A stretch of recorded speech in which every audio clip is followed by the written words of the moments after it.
en la estación de las aguas. Ah, no, no. En la estación de las aguas, para salir lo hay, pero no, todavía no, ese piloto viene desde el 2019 inclusive. Todavía no ha entrado en operación lo de los torniquetes, pero estará próximamente, porque claro, tienen que mirar cómo lo ubican en las puertas del Transmilenio. Entonces, pues ahí estaremos comentándoles cómo va transcurriendo estas medidas de seguridad. 9 de la mañana. 8. Ay, 8. Me rindió. No, no vaya a asustar a la invitada, por La favor. invitada a decir, ay, no, no, no es hasta ahora la entrevista. Bueno, son las 8 de la mañana, 15 minutos. Estábamos el día de ayer en Revista de la Mañana comentándoles que el 15 de febrero se conmemora el Día Internacional del Cáncer Infantil, de la lucha contra el cáncer infantil. Por eso, el día de hoy vamos a dialogar con una experta sobre este tema y pues cómo le ha ido a Colombia en esta lucha y además pues cómo detectar los síntomas. La campaña de la Liga Colombiana contra el Cáncer es ponle el ojo. Ponle el ojo a qué? Pues a los síntomas, porque el cáncer que se detecta a tiempo pues se puede curar. Para dialogar sobre este tema está con nosotros la oncóloga pediatra del Hospital Militar Central, la doctora Carolina Guzmán, a quien saludamos con los muy buenos días. Bienvenida a la UD Estéreo. Muy buenos días, muchas gracias por la invitación. Muchísimas gracias, doctora, también por atender esta invitación. Además de una entrevista, es una consulta de una vez. Claro. Aprovechamos porque sabemos que muchos oyentes querrán conocer más sobre este tema. El Día Internacional del Cáncer Infantil, en términos generales, hablemos sobre esta conmemoración, por qué se realiza y la importancia que tiene en Colombia. Claro que sí, es muy importante recalcar que el cáncer es una enfermedad de alto costo, no solamente en términos económicos, sino en términos de costo social y más aún cuando aparece en la población pediátrica. Es por esto que todos los 15 de febrero se conmemora el Día Internacional del Cáncer Infantil con el fin de sensibilizar a la población general, tanto al personal de salud como a las personas que cuidan niños en colegios, los padres y en general la población civil, sobre los síntomas y los signos más importantes que nos deben hacer pensar que el niño puede estar cursando con cáncer infantil. Doctora Carolina, con los muy buenos días. ¿Usted nos podría hacer un favor? ¿Usted nos podría subir un poquitico más su cámara para poderla observar bien? Exacto. Exacto. Claro que sí. Claro que sí. Profesora, discúlpeme, doctora Carolina, dentro del tema del cáncer infantil, la forma de detectarlo es para un padre es muy difícil o para saber si tiene o no tiene su hijo un cáncer. Hablemos un poquito del tema de los síntomas. ¿Qué síntomas puede tener o puede encontrar un padre para por lo menos estar en alerta de un posible cáncer infantil? Claro que sí, a diferencia de lo que pasa en los adultos, el cáncer infantil generalmente tiene manifestaciones agudas.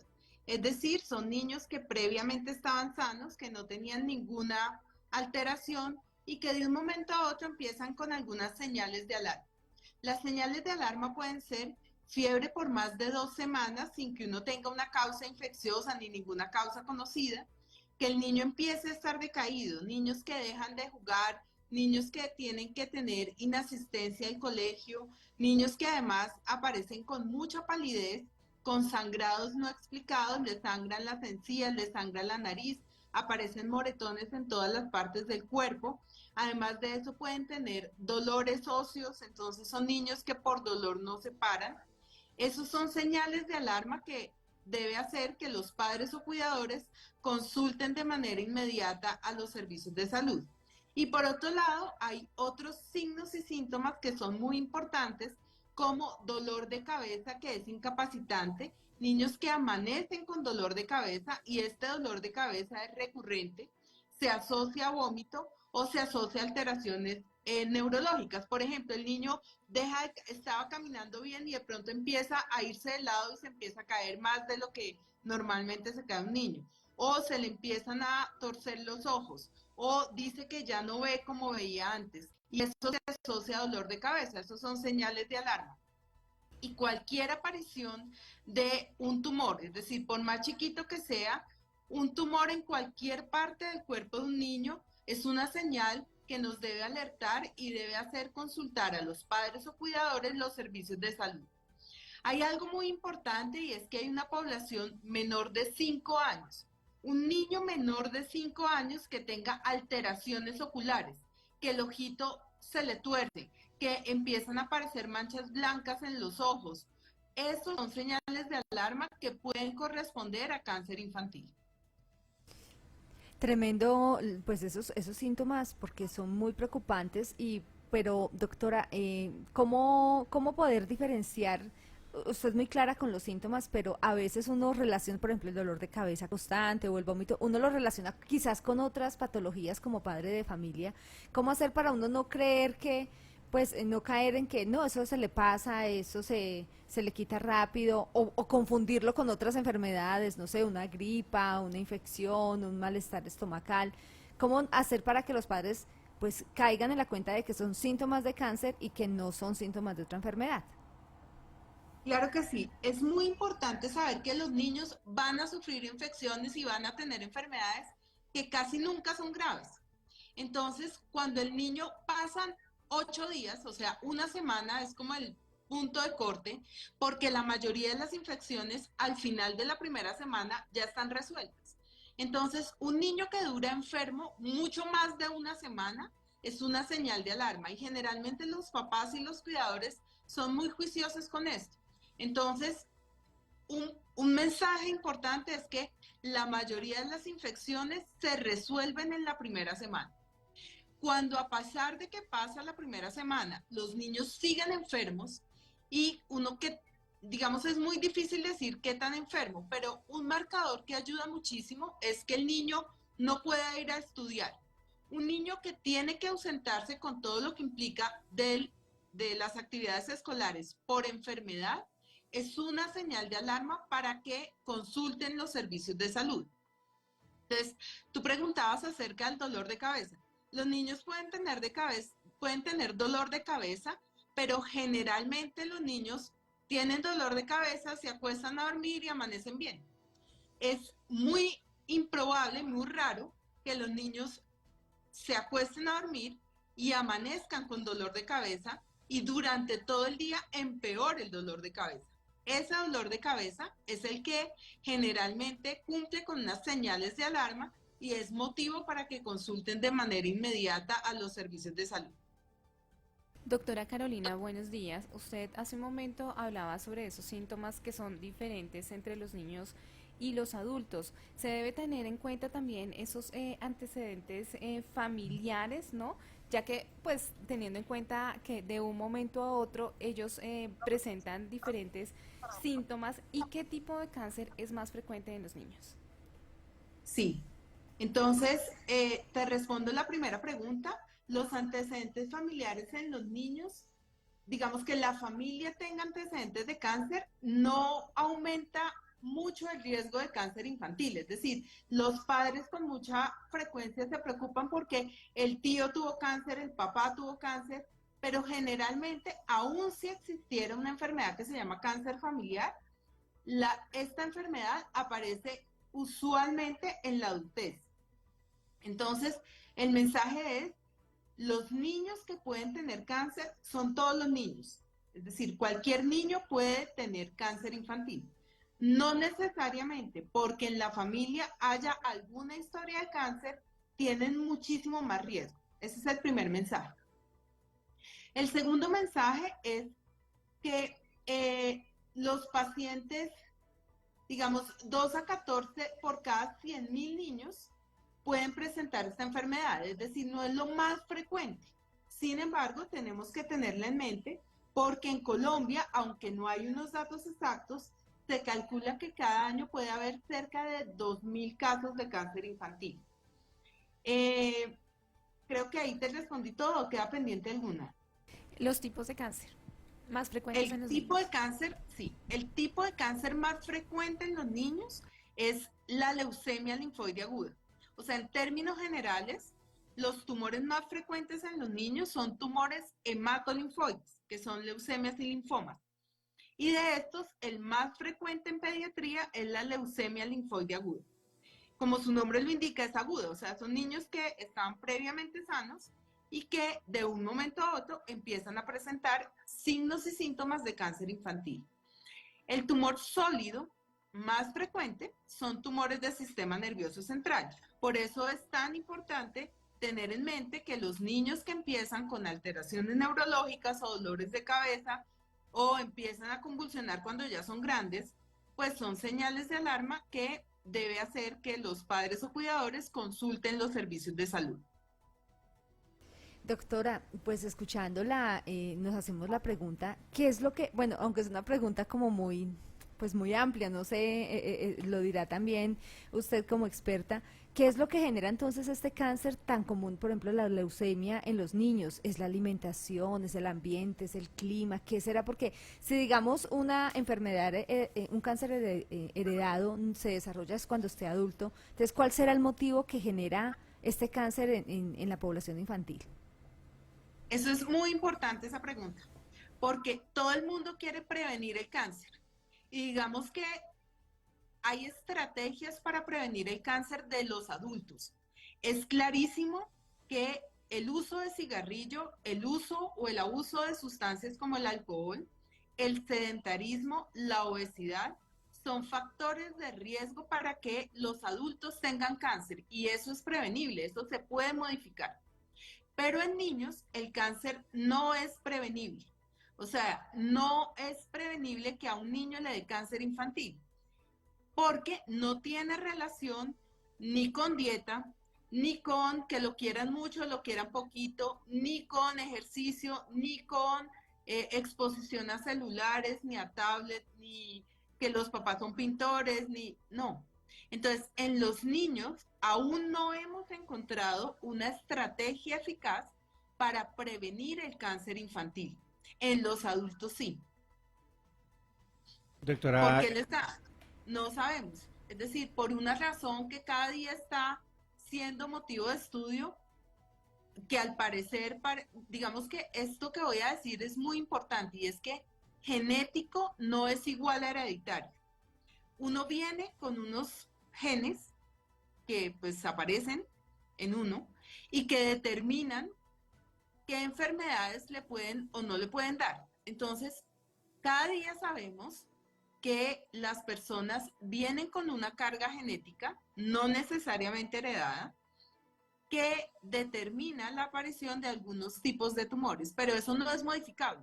O sea, el mensaje es, ¿qué podemos hacer para que a los niños no les dé cáncer? Hoy en el mundo no podemos hacer nada y el cáncer por eso no se ha podido prevenir. Por esa razón, lo más importante en cáncer infantil es diagnosticarlo a tiempo. O sea, para poderlo curar sí necesita un diagnóstico y un tratamiento adecuado, pero estrategias de prevención no se han logrado encontrar. Ahora, es muy importante, no para el cáncer infantil, sino en general, que los niños tengan hábitos de vida saludables, porque los hábitos de vida saludables se adquieren desde la infancia. Entonces, si el niño aprende a comer bien, probablemente es un adulto que comerá mejor que si de pequeño no insistían en hábitos de vida saludable o hacer ejercicio o explicar claramente lo dañino que puede ser someterse a sustancias tóxicas como el cigarrillo o abuso de alcohol o sustancias. doctora, dentro del tratamiento, ya quiero meterme un poquito más en el tema del tratamiento que se le hace a los niños con cáncer en nuestro país. ¿Cómo ve usted ese manejo que dan las EPS, que dan los hospitales hacia los niños? ¿Sí se le da la importancia que se merecen o también tienen que tener que hacer una fila, hacer una serie de trámites innecesarios para mi percepción para el tema del cáncer, para el manejo del cáncer? Claro que sí. Desde el 2010 aparece una ley que se llama la Ley de Cáncer Infantil y esta ley, que es la 1388 del 2010, cubre absolutamente todo el tratamiento de los niños con cáncer, a diferencia de lo que pasa en países como Estados Unidos, México, en donde el costo de bolsillo es altísimo, es decir, los papás tienen que conseguir plata para dar el tratamiento, es decir, si el papá no tiene plata, no puede recibir el tratamiento. En nuestro país, todo el tratamiento, la quimioterapia, la radioterapia, la cirugía, la hospitalización, el albergue, el traslado, el cuidador, todo está dentro del sistema de salud. Entonces, en este momento, independiente del sistema de aseguramiento que tengan los pacientes, todo está cubierto por el sistema de salud. ¿Qué ha logrado esto? Hace algunos años, hace más o menos 20, 30 años, la supervivencia de los niños en Colombia era 20%, es decir, solo 2 de cada 10 niños con cáncer se lograba curar. En nuestro medio, hoy en día, general en el país, cerca de 6 a 7 niños se pueden curar de 10, 6, o sea, 60-70% logran la curación. Hay instituciones que han reportado que esta curación puede ser de 80 y 90%, que es muy cercana a la que logran países desarrollados o de ingresos altos. Entonces, en términos generales, para resumir la respuesta a tu pregunta, nosotros contamos con un sistema de vigilancia y un sistema que permite que todos los niños de este país tengan acceso al tratamiento del cáncer infantil. Doctora, dos preguntitas con respecto a la respuesta que usted me acaba de dar. Uno, ¿esta ley cubre a niños de qué edades? Y la otra, ¿el tratamiento lo deben dar en cualquier clínica, en cualquier sitio que pues obviamente tengan los aparatos y la tecnología y todo el tema del cáncer? Sí, entonces la ley es para el cáncer infantil que va desde 0 a los 18 años. Okay. Y las instituciones que deben tratar el cáncer infantil son instituciones que deben tener todos los recursos. Es decir, está demostrado en el mundo, te pongo un ejemplo, en Países Bajos, en Holanda, solo hay un sitio para tratar tumores cerebrales en todo el país. La razón de hacer eso es porque en ese sitio tienen altísima tecnología con un talento humano altamente calificado que permite que el tratamiento sea adecuado. Entonces, en nuestro medio, los pacientes tienen acceso a recibir el tratamiento y este tratamiento tiene que ser en centros que cuenten con toda la infraestructura y talento humano para ofrecer un manejo integral de una enfermedad supremamente compleja que es el cáncer infantil. Doctora, no sé si usted ya tuvo la oportunidad de leer la reforma. ¿Esa risa es sí o esa risa es no? Risa nerviosa. No, es que, No. tranquila que no me quiero politizar, no quiero entrar en el tema politización, pero lo que usted me está contando en este momento, nos está contando a nosotros y a los oyentes, es bien interesante porque por lo menos yo desconocía que había una ley que permitía que los niños tenían la oportunidad de ser tratados independientemente de lo que fueran, o del estrato que fuera, o de la plata que tengan, o si es prepagado SPS, o es plan, lo que sea. La pregunta es, con lo que usted ha leído de la reforma, ¿afectaría esta ley? ¿Esta ley se afectaría? ¿Qué es lo que preocupa, ¿no? Que cambie lo que ya tienen los niños. Creo que es muy importante ser prudente con la especulación y, en mi opinión, yo puedo hablar con evidencia de lo que está sucediendo hoy. Es decir, hoy en día existe, mencioné la ley base, que es la 1388 del 2010, pero después de esa ley hay todo un marco normativo, la última es la ley Jerónimo, que nuevamente menciona que los niños con cáncer infantil tienen acceso a todo, absolutamente a todo. Ahora, eso es lo que ha permitido que hoy en día las cifras estén mejor que lo que estaban antes. Ahora, ¿qué podemos mejorar? Por supuesto podemos mejorar, pero esa es la evidencia de hoy. Poder decir a futuro qué impacto va a tener, creo que en este momento sería especular y por esa razón me abstengo de especular respecto a qué pasaría si se cambia el A o el B o el C. Pero lo que sí puedo decir hoy es que, por supuesto, somos un país de ingresos medios, no somos un país de ingresos altos, y a pesar de eso, el costo de bolsillo, o sea, lo que la gente tiene que pagar de su bolsillo para que reciba el tratamiento un niño con cáncer, que gasta quimioterapia, cuidado intensivo, todo, es menos del 20%, que es muy poco. Es decir, mucho del gasto de bolsillo lo asume el sistema actual. Y eso, en términos de salud pública, es algo muy bueno para el país. Ahora, a futuro, si eso se modifica, por supuesto tendría un impacto en la supervivencia, pero en este momento sería especular ante la incertidumbre sobre esto que están mencionando, que es la reforma, poder hablar acerca de cuáles serían los resultados. Doctora, ahora hablemos sobre la campaña de la Liga Colombiana contra el Cáncer. Ponle el ojo que se centra en esos síntomas que hablamos inicialmente, pues también hablemos cómo acompaña la Liga Colombiana contra el Cáncer precisamente a los padres de familia, a los cuidadores, que pues acompañan y están ahí al lado de sus niños para lograr superar la enfermedad. Claro que sí, esto es muy importante. ¿Por qué? Durante el entrenamiento de medicina, realmente los médicos generales no están expuestos a el cáncer infantil, pues porque están expuestos a enfermedades mucho más frecuentes.